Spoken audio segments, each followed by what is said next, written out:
Баткен аймагында социалдык экономикалык, миграция, жумуш орун, чек ара, таза суу проблемалары өтө олуттуу иштерди талап кылат.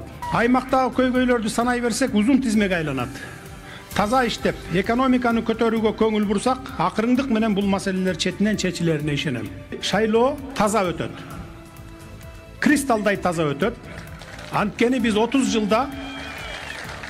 жылда 3 жолу революция кылсак, үчөө тең ошо шайлоолордун кесепетинен келип чыккан революциялар болду. Сиздин баардык немеңиз угуп көрүп жүрөбүз, кыздемек колдо жана кубаттайбыз. Сен түркүлөрдү жок кылып, арыстан болуп келгениң эмес, сыймыктанам. Биз сөз менен эмес, иш менен көрсөтөбүз сиздерге. Ал убактагы келет.